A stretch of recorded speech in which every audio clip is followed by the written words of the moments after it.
Hello, and welcome back to my channel. I look disheveled. I'm sorry, not sorry. Yeah, deal with it. Anyways, today we are going to be reacting to and breaking down Two Evil Eyes, which is a movie that I just sort of happenstanced across while searching through Tubi, looking for something to watch a few nights ago. Originally, for today, I was supposed to do, I believe the movie was called Hayride. Listen, I watched about 15, maybe 20 minutes of the movie, and I couldn't. It just didn't hold my attention. I couldn't. So I happenstanced across this and was instantly intrigued. So I took a few extra notes here, and then we'll go to my notes on the computer here. So this is a movie that was done in 1990, okay? It is an anthology written and directed by George A. Romero and Dario Argento. I love these directors. Dario Argento, for those who are uninitiated, he is an Italian director, and he has done some fucked up shit. I love him so much. Some of his stuff is, well, most of his stuff is really friggin' weird, like really friggin' weird. He does enjoy his gore. We appreciate that. I believe one of his more known movies was called Zombie. That I have not seen. I do need to see it.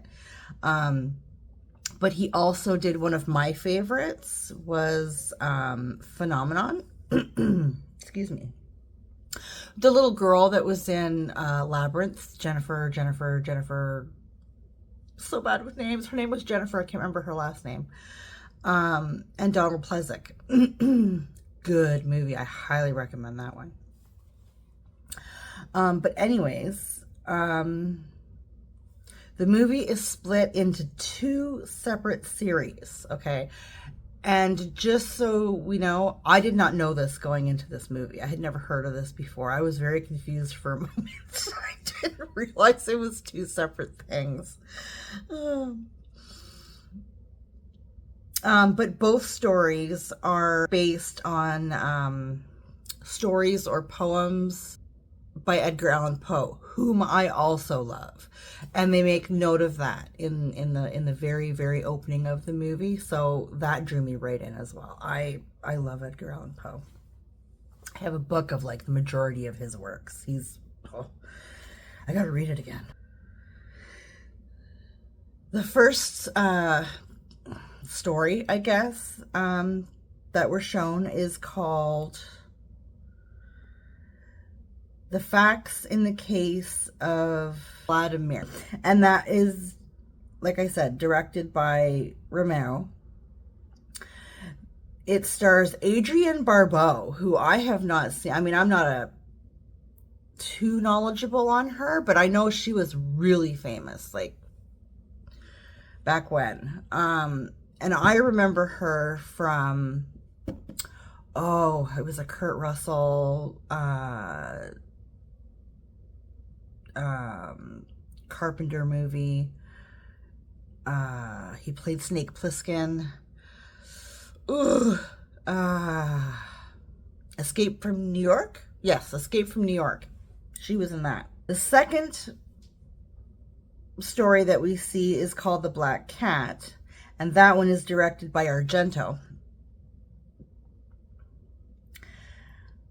And that one has so many references of Poe stories and poems and stuff, like so many.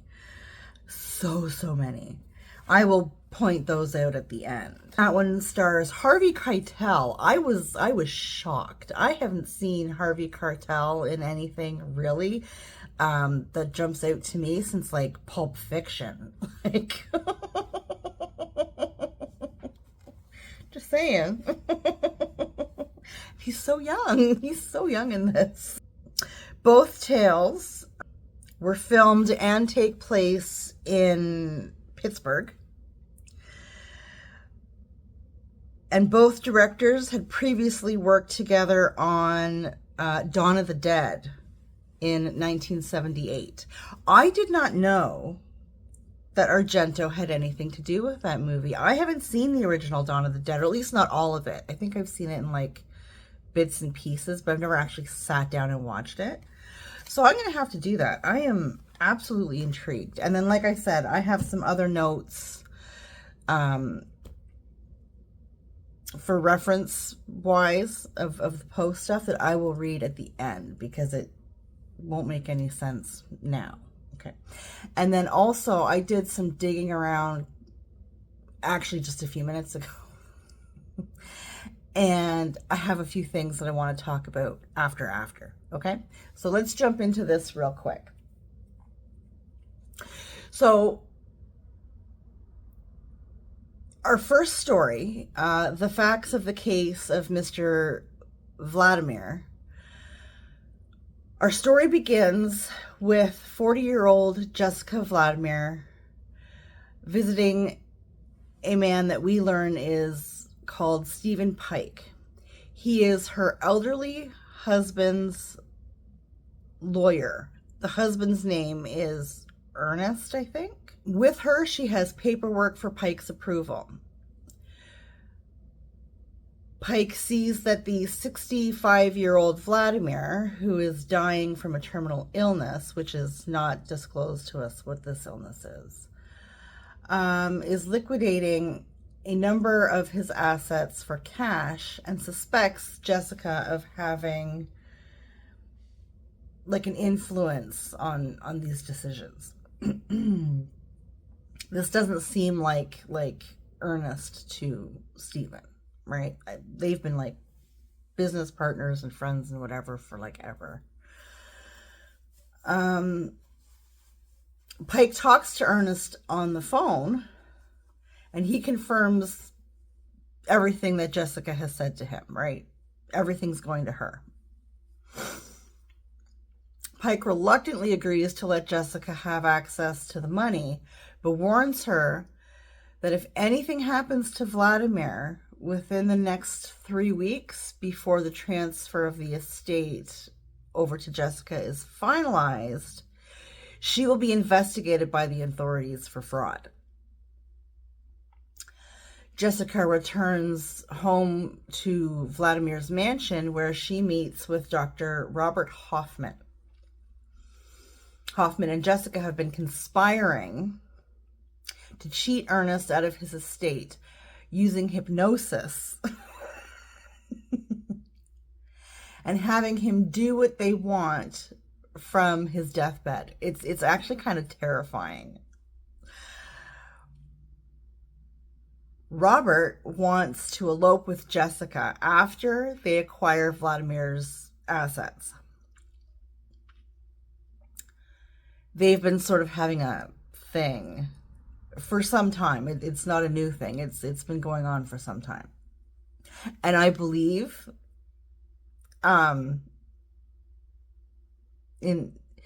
she married an older man. Like, she's like somewhere in her 40s, Vladimir's somewhere in his 60s, right? I believe that Robert is younger than Jessica. I could be wrong, but that's kind of the vibe that I got. I don't think they're the same age. I think he's like slightly younger than her. Like maybe in his 30s or something, right? Nothing crazy. It's just, there, from older to younger. I thought, the thought was interesting to me. Later, Ernest dies while under hypnosis. This is important. Wanting to keep his death a secret for the time being, Robert and Jessica hide his body in the basement freezer. During the night, Jessica hears moaning coming from the basement, but cannot wake up Robert, who has put himself into a state of hypnosis for sleep. okay? And he says to her, when he did, like, she's flipping the fuck out. Her husband dies. They're literally down, like, they're emptying out the freezer, throwing out a fuck ton of food, and putting him down in the deep freeze. And he's like, okay, listen, I need to get some shut-eye, so I'm gonna put myself into a state of hypnosis. You're not gonna be able to wake me for anything. Nobody can wake me, right?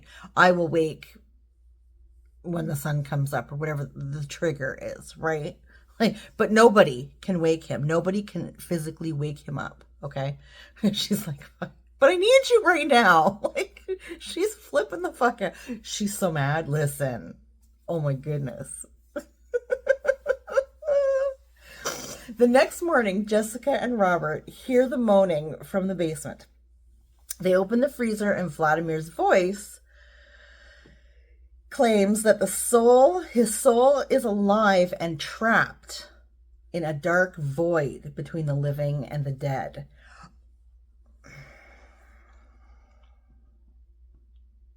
Vladimir tells them that he sees others looking at him. I found this to be a very creative story. It's such a neat twist on what I feel is a telltale heart. Like, I love this. Jessica withdraws $300,000 from a bank and stores it in a safe. And Robert sees her doing this. There's like a big painting, and there's, whatever, and she's, rich people shit. She's able to somehow slide it over, and there's a big fucking vault there, and yeah, like, she had to get up on a big ladder to do it. It was a whole thing. Rich people shit. And Robert saw her put it away. Okay. Vladimir's undead corpse tells Robert that the others are vengeful spirits that want to use him to enter our world. Vladimir tells Robert to wake him up from his hypnotic state. In a panic, Jessica shoots Vladimir's corpse, planning to bury the body and leave town with the money that they have. While Robert heads outside to dig the grave, Jessica goes back to the cellar, only to find Vladimir's body walking toward her. Like, bullet holes in the face and everything, because she shot him in the cheek, and I think she shot him in the head. He's walking toward her, saying that he is controlled by the others. Robert returns inside and sees Jessica and Vladimir struggling on the balcony, where the undead walking cadaver shoots Jessica in the head, and she falls from the balcony dead. Because remember, she has the gun, right? So she's like holding the gun out, but like kind of frozen. And he wrestles with her and gets the gun and shoots her and pushes her over the balcony, right? But what he's saying is that it's his voice we hear talking. But what he's telling her is that his body is now being controlled by the others. It's not Vladimir himself controlling his body. Okay?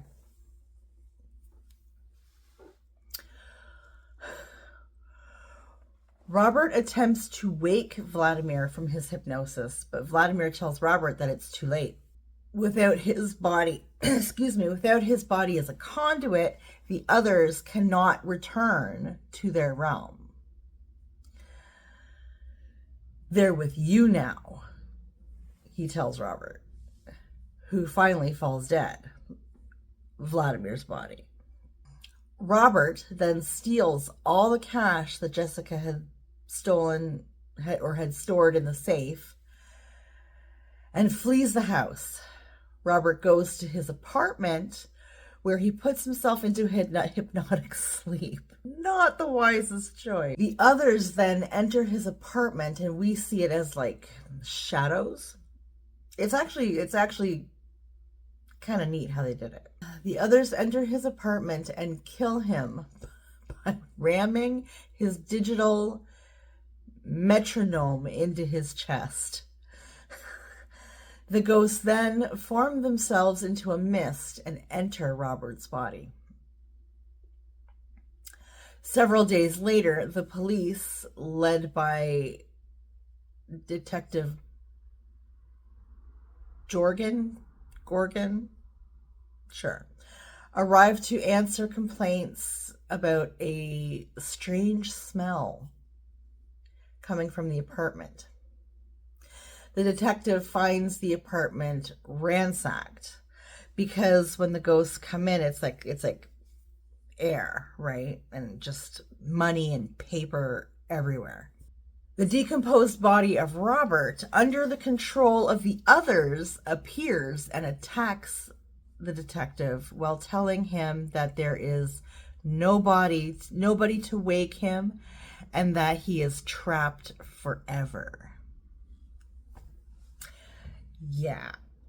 So these ghosts, or others, are stuck in this body forever. And until it's like inhabitable, I guess. And then they're just roaming free, looking for bodies to enter. That idea is absolutely terrifying to me. I think that is so creepy. That is so creepy. And it's like another version of like locked in syndrome, right? You can't use your body. I guess people can kind of hear you, but I mean, you're a disembodied voice. That's horrible.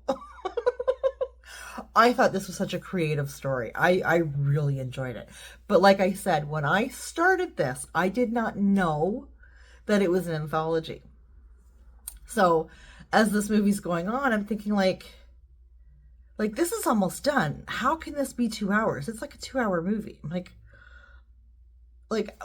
what are they going to do to drag this on? Like, I mean, holy shit. Because I wasn't enjoying it. And then I got scared thinking they're going to fuck this up by just trying to bulk it out, right? Thank goodness the other title card came up and I was like, ah, yes, we're an anthology. Okay. These ideas were kind of big in like I don't know, it was like the late 80s and through the 90s. Anthologies were a big thing, right? Creepshow and Twilight Zone, The Dark Side, all that kind of stuff. Like, yeah, anthologies were a big thing. So our next story is called The Black Cat. Okay, we're going to jump right in to The Black Cat. This one opens up with a crime scene photographer named Rod Usher, who's entering a building decorated with remains of dismantled corpses. A naked woman lies bound on a table, sliced in two by what looks like a huge pendulum-type blade. Okay, there's a whole thing sort of rigged up in this basement sort of area. Rod is frequently called upon by the local authorities, led by Detective Legrand, to document crime scenes in the area. And he actually gets the device going again. He I don't know, it was like pulled a lever or something and the pendulum starts swinging again. And everybody's like, right? Fuck. And he's taking shots as the pendulum's moving and stuff. He gets into his work. Or developing photos when his work is interrupted by the appearance of a black cat, which has apparently been adopted by his live-in girlfriend, Annabelle. Annabelle is a violinist who gives private lessons to local high school kids, which they attend at the house after school. Over the next several days, Rod gets like a tumultuous type relationship going on with this cat. He does not like this cat, okay? I don't know what his problem is with the cat, but he does not like the cat at all, okay? It's a pretty cat. It's a black cat, yellow eyes. He's really pretty. I think it's because the girlfriend, A, really loves this cat, okay? He thinks that she treats the cat better than him. Like, she feeds the cat before she makes his dinner, and he gets all, about it. And I think because she brought the cat in without discussing it with him, right? He didn't get a say. The situation worsened by Annabelle's excessive protection of the cat. Like, so she like, he gets yelling at it or whatever, and she loves this damn cat. Okay. He's a bit of a dick, so I totally get it. I would love the cat more than him too, I'm just saying.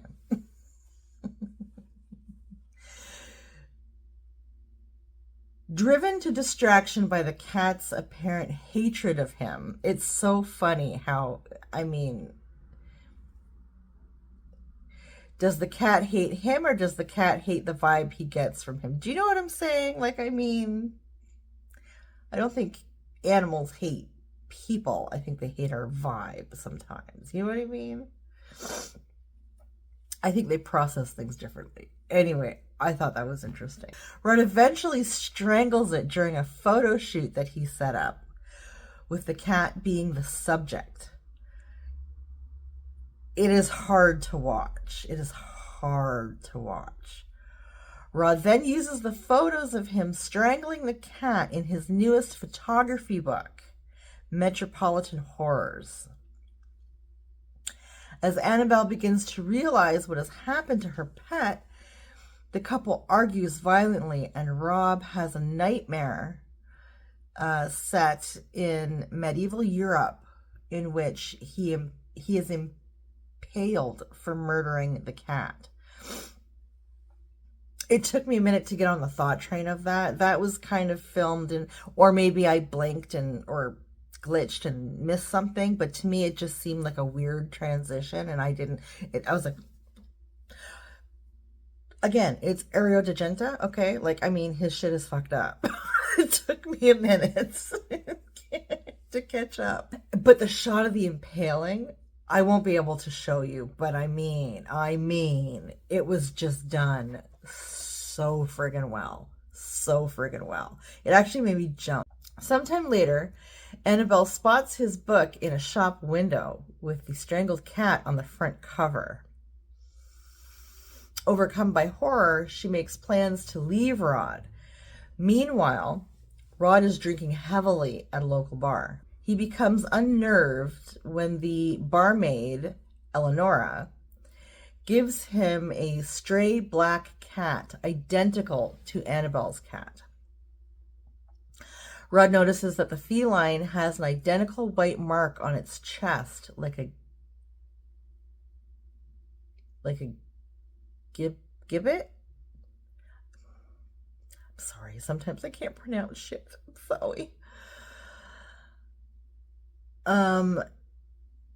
And noose.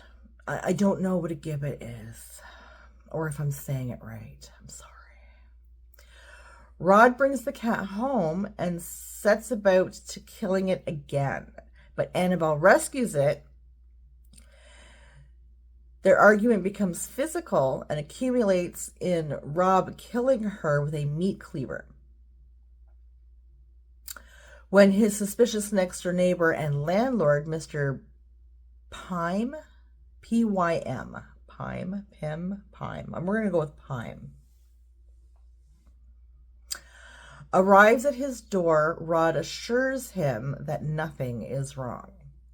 Now, to be clear, Annabelle was leaving him. She'd written him a Dear John. She'd packed a bag. She'd called a guy friend to come pick her up. Like, everything was like, well, to meet her somewhere to pick her up, right? But she's taking her sweet time, as they do, right? Like, chicks, if you're gonna leave your crazy, scary dude, just fucking, don't even pack nothing. Just fucking go. Like, listen, unless you have kids, there's no need to pack shit.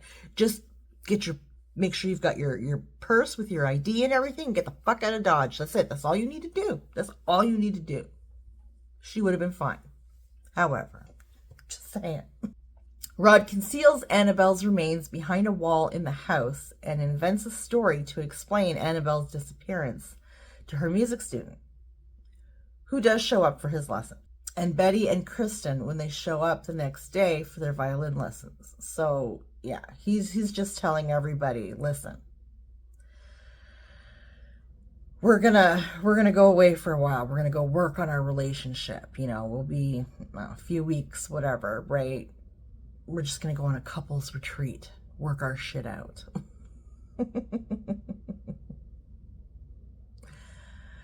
Kristen, who doubts Rod's story, confides in Mr. Pyme and his wife Gloria about his suspicions that Rod might have killed Annabelle. When a friend of Annabelle's in New York keeps phoning the house to ask about her whereabouts, Rod disconnects the phone. Rod then hears scratching sounds from behind the wall, which he had entombed Annabelle. It's the black cat forcing its way through the plaster. When the cat appears from behind the wall, Rod kills it with a saw and disposes of it in the dumpster. That is a really cool shot too, with the cat coming through the wall. Like, the way that they shot that was amazing, because it is the actual cat. It's like the film trickery that they do is brilliant. The next day, Detective Legrand arrives with his partner to question Rod about Annabelle's whereabouts. After looking around the house, the detectives leave but return when a mewling sound is heard through one of the walls. Rod is handcuffed, and the fake wall he put up is torn down, revealing that the cat had given birth in Annabelle's tomb, and its offspring are now feasting on the remains of their mistress. Yeah. Rod grabs a pickaxe from Legrand's partner and kills both policemen, trying to make his escape when his neighbor arrives at the front door after hearing all the commotion. Rod attempts to climb out the second floor window by using a rope tied around a tree in his backyard. However, he gets tangled in the rope and slips, the rope tightening around his neck, hanging him. The black cat makes a final appearance and stares at the fate Rod had coming for him. Yeah, that end scene was quite intense, actually. And it is sort of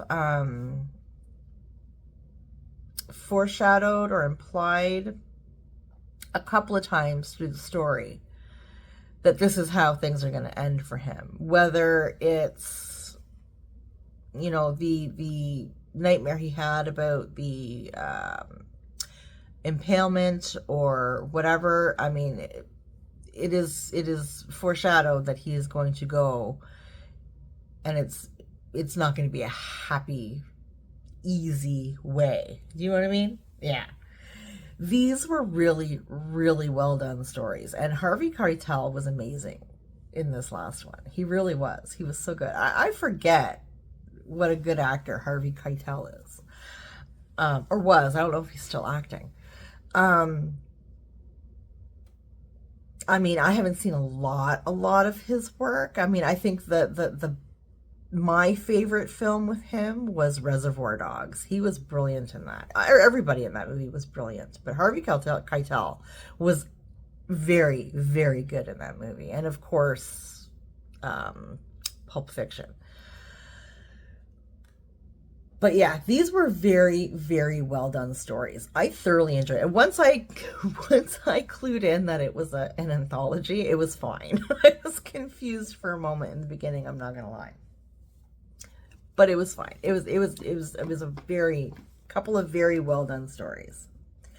So the references that I wanted to point out, again, for the uninitiated, references to Poe's stories or poems that I noticed right away in The Black Cat were names like Usher, right? The Fall from the House of Usher. Annabelle, there's that poem, Annabelle Lee.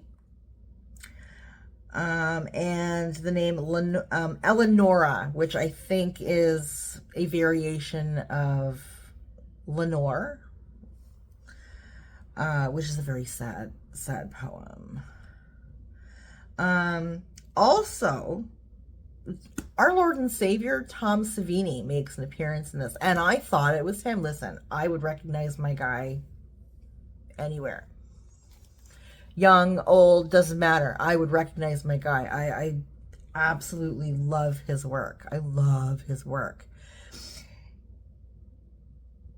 I can't remember who he played or what his role was in this movie. I just sort of see he's just sort of there. And I was like, that is Tom Savini. I think if we actually go down to our cast here, let's pull up. Okay, so our cast here for the Black Cat. Tom Savini is the monomaniac. I don't know what that means. I really don't know what that means. But anyways, production was something that I was interested in as I was doing a little bit of reading into this movie. So I'd mentioned that Romero and Argento had worked together on Dawn of the Dead.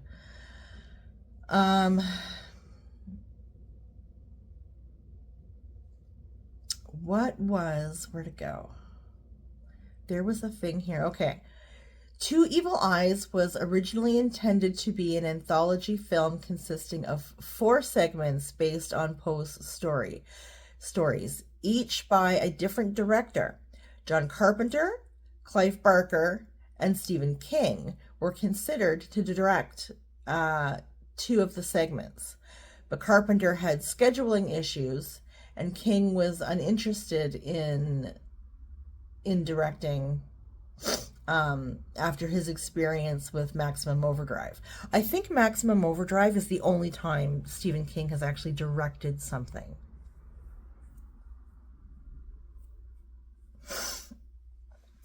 After planning around the schedules for 4 different directors proved to be too complicated, it was decided to pare the film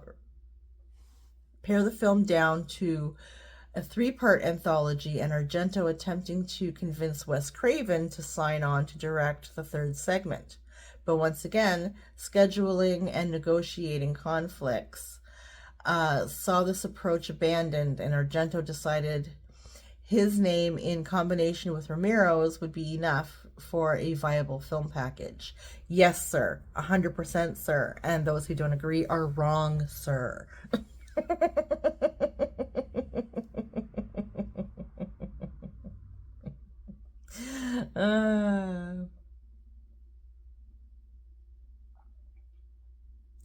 Yeah, there's some interesting stuff in here, but that was all I wanted to read. I thought that was very, very interesting and potentially could have been so wicked awesome. I'm just saying, oh my goodness.